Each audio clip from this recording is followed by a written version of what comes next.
Hello, my name is Lamar Shealey. I am the principal of LJ Preparatory Christian Academy.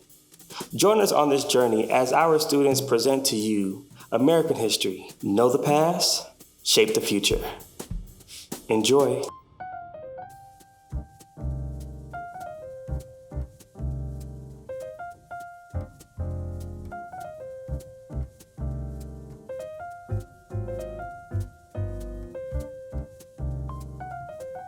Who am I?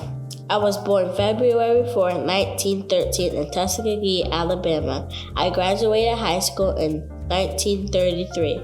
My mother was a teacher and my father was a carpenter. I became involved in civil rights movement as early as December 1943. I refused to give up my seat on a crowded bus to a white passenger. Who am I? Rosa Parks. Who am I? I attended college at only 15. I was an advocate for nonviolence activism. I was arrested 29 times. I led the 1955 Montgomery bus boycott. I gave a speech on August 28, 1963 on the steps of the Lincoln Memorial in Washington, D.C. Who am I? Reverend Dr. Martin Luther King, Jr. Who am I? I was born in St. Louis, Missouri. I spent my childhood mute 5 years.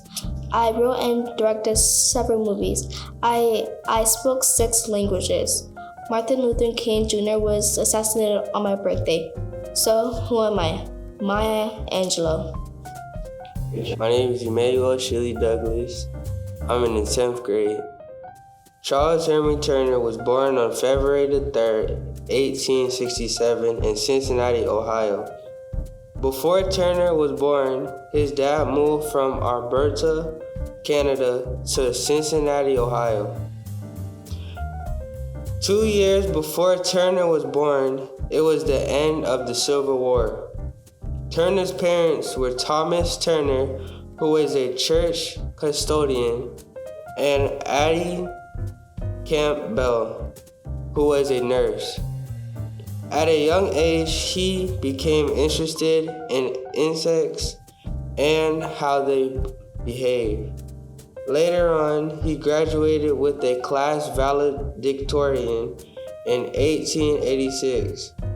In 1887, he married Lotine Troy, and they had 3 children named Henry Turner, Lois Turner, and Darwin Turner. In 1895, his wife, Lotine, died from mental illness in Atlanta, Georgia. He remarried to Lillian Porter. He attended college at the University of Cincinnati for biology and graduated in 1891 with a bachelor's degree. 1 year later, he got his master's degree. He traveled a lot around the U.S. and taught as a science teacher at several different high schools and colleges. In 1922, he would later retire, and that same year, his health started to get worse. After a while, he moved from St. Louis to Chicago to join one of his sons. He later died from acute myocarditis in Chicago on February 14, 1923, at the age of 56. 2 years after his death, a school for disabled children opened up named Turner Middle School. He was known for being the first to determine insects could hear and learn. He also was the first to determine bees had color vision. My name is Jakar Newsom, and I am in the 10th grade. The first African-American nurse in the United States was Mary Eliza Mahoney, born May 7, 1845. Her graduation from an American nursing school in 1879 marked her first milestone as an African-American in nursing. After finishing her training, Mahoney decided not to pursue a career in public nursing, due to overwhelming discrimination often encountered there. In addition, she pursued a career as a private nurse to be able to focus on the care needs of individual clients. Mahoney was an active participant in the nursing profession. In 1896, she joined the Nurses Associated Alumni of United States and Canada, later known as the American Nurses Association. Mahoney Adabi Thoms co-founded the National Association of Colored Graduate Nurses in 1908. In addition to supporting suffrage for women, Mahoney was a passionate advocate of equality in nursing education. Mahoney had been a private nurse for decades before becoming the director of the Howard Orphanage Asylum in Kings Park, Long Island, New York City. She served as a director from 1911 until 1912. Having spent 40 years practicing nursing, Mahoney finally retired. Despite this, she remained a strong advocate for women's rights. The 19th Amendment got confirmed in August of 1920. After that, Mahoney was among the first women who registered to vote in Boston. She lived until she was 80 years old. Having battled breast cancer for 3 years, she passed away on January 4th, 1926. "Work more and better the coming year than the previous year" was one of her famous quotes. Hi, my name is Jaquil Lubrin, and I am in 6th grade. Jesse Owens was born September 12, 1913, and died March 31st, 1980. He was the youngest of 10 children born to sharecroppers Henry and Mary in Oakville, Alabama. JC, as he was called, picked cotton with his family on the farm and worked after school to make money to help his family. Owens was a sickly child. The day after his 5th birthday, he developed a large fibrous bump on his chest that began to painfully press against his lungs. Unable to afford a doctor, his parents decided to perform the surgery on their own. He died of lung cancer March 31st, 1980 in Phoenix, Arizona. He was 67 years old, and many believe the fibrous bump developed at the age of 5 led to a development of lung cancer. The family moved to Cleveland, Ohio when he was 9 years old, where his promising athletic career began. During his senior year, he set a new high school world record by running the 100-yard dash in 9.4 seconds. Jesse won all of the major track events, including the Ohio State Championship, 3 consecutive years in a row. While in college, he broke 3 world records in one day at Ohio State University. He later became a well-known American track and field athlete who set a world record in the running board jump, also called the long jump, that stood for 25 years. He won 4 gold medals at the 1936 Olympic Games in Berlin. His 4 gold medals were a blow to Adolf Hitler's intentions to use the Olympic Games to demonstrate Aryan superiority. Despite his achievements as a national hero, after the Olympic ended, Owens was still a black man in a very divided and racially segregated United States. He struggled to find work. He raced against horses for money, worked as a gas station attendant, and a playground janitor. Using his fame, he began working in public relations in the 1950s, traveling the country and making paid appearances to public events. He spoke on athletic competition and its ability to inspire racist relations. In 1955, he was named Ambassador of Sports by President Eisenhower and toured the world promoting the virtues of sports. Congress Lewis Stokes from Cleveland pushed tirelessly to earn Owens a Congressional Gold Medal. President George Bush finally gave the award to Owens' widow in 1990. Hello, my name is Johanna, and I'm in 7th grade. Ann Colo, born December 14, 1898, was the first Black person to become a notable fashion designer.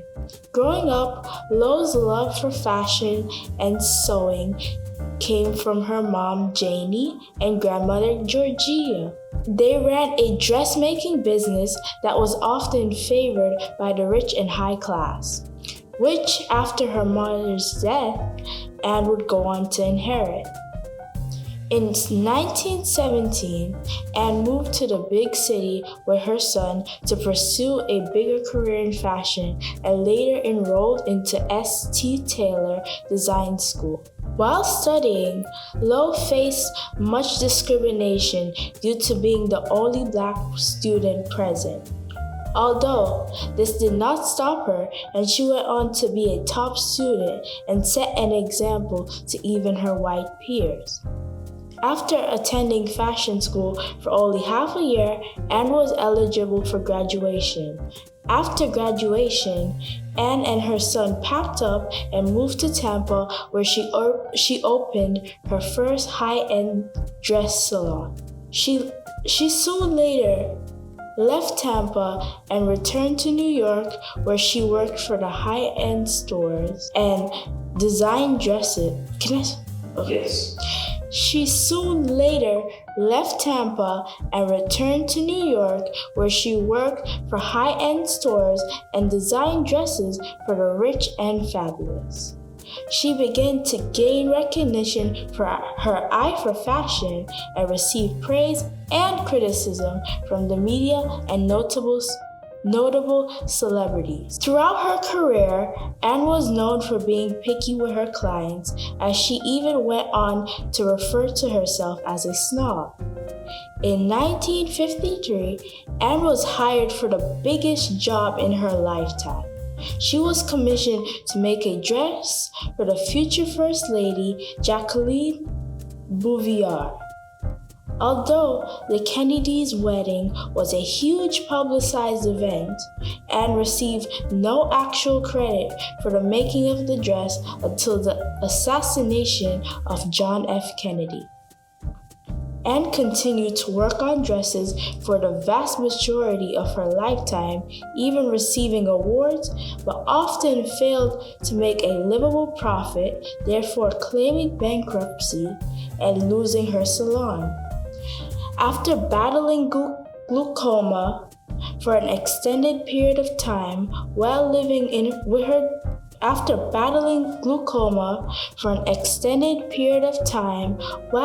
with her daughter in Queens, New York on February 25, 1981, at the age of 82, Anne Colo had passed away. It's clear to see that Anne left a long-lasting impact on the fashion world, even now, with gaining tributes from notable names such as Christian Dior and Edith Head. Hi, my name is Darius Maxwell, and I am in the 6th grade. Malcolm X was born May 19, 1925.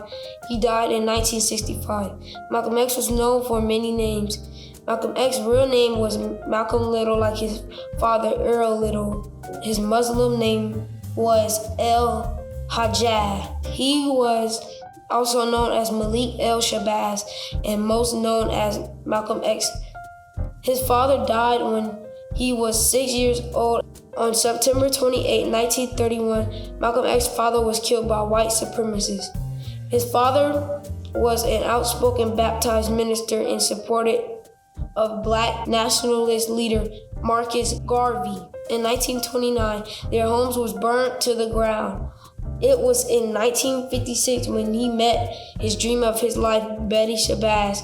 She moved from Alabama to New York. They got married on January 14, 1958. He was a great civil rights activist, and he was a great role model for many young Black Americans. Hello, my name is Cameron Janathis, and I'm in the 9th grade.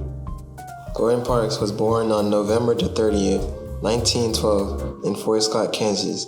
His mother was Sarah Rose, and his father was Andrew Jackson Parks. He was the youngest out of 15 kids, and he went to a segregated elementary school. When he was 11 years old, 3 white boys threw him in the Marmontan River, hoping that he would drown. So he ducked his head so they won't see him get out the river. Later on, when he was 14 years old, his mother passed away.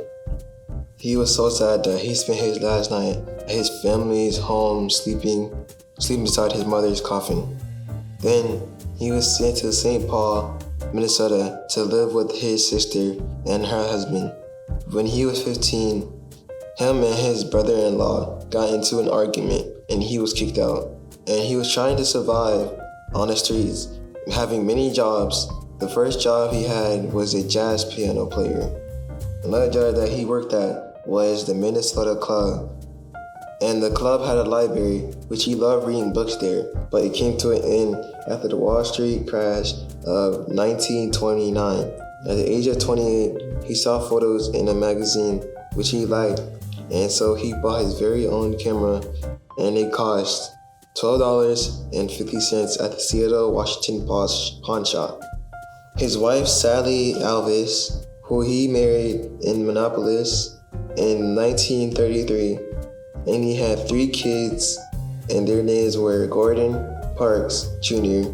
and Tony Parks Parson and David Parks. Later on, when he moved to Harlem, he became a freelancer fashion photographer for Vogue, and he was under the editorship of Alexander Liberman. Then Liberman hired him to shoot a collection of evening gowns, which he did for a few years, where he developed his own style of photographing. Models in Motion. Then he published his first 2 books called Flash Photography in 1947 and Camera Portraits, Techniques, and Principles of Documentary Portraiture. For 20 years, Gordon's photographs were based on fashion, sports, Broadway, poverty, and racial segregation. And the portraits of Malcolm X, Stokely Carmichael, Muhammad Ali, and Barbara Streisand. And he became a provocative and celebrated photojournalist in 1991 at the Wichita State University. He was awarded the President's Medal, and shortly he passed away at the age of 93 on March the 7th, 2006, and he inspired many people and left a legacy. Hi, my name is Faith Gedd. I'm in 6th grade. Paul Lawrence Dunbar was born in Dayton, Ohio, June 27, 1872, and died on February 9, 1906. He was an American poet, novelist, and short writer. His parents' name is Matilda and Joshua. Paul had 2 brothers named Robert and William. Paul's father was one of the first units to serve in the war. Paul was born 6 months after his parents got married on Christmas Eve, 1871. His father died when he was 13 years old. Paul printed his first poem when he was 16 years old. It is called Our Matriot Soldiers and On the River. After he was done with school, his first job was as an envelope opener in 1891. He wanted to go to law school, but couldn't go because of his mother's financial problems. Attorney Charles A. offered him to help financially so Paul could go to law school. Paul got famous when William D. Howells published one of of his books. It is called Major and Minors. It got Paul national attention. Paul's first collection of stories is Folks of Dixies, and his first novel was called The Uncalled in 1898. He married Alice Ruth Moore on March 6, 1898. She was a poet for New Orleans and a teacher. In October 1897, Paul took a job at the Library of Congress and moved to Washington, D.C. with his wife. Paul left the job to focus more on his writing career. He got promoted through public readings. Paul attended Howard University after he wrote the lyrics of Lowly Life. In 1900s, he was diagnosed with tuberculosis. Paul's doctor told him to drink more whiskey and advised him to move to Colorado because the dry and cold air will help you. That's what Paul did. He moved to Colorado with his wife, and shortly after, they had separated in 1902. They had never got a divorce. Paul soon went back to Dayton in 1904 to be with his mother. He died of tuberculosis in his hometown on February 9, 1906, at the age of 33. And here's one of his poems. Forever by Paul Dunbar. I have not known before forever was so long a word. The slow stroke of the clock of time I had not heard. 'Tis hard to learn so late. It seems no sad heart really learns. But hopes and trust, doubts and fears, and bleeds and burns. The night is not all dark, nor is the day all it seems. But each may bring me disbelief, my dreams and dreams.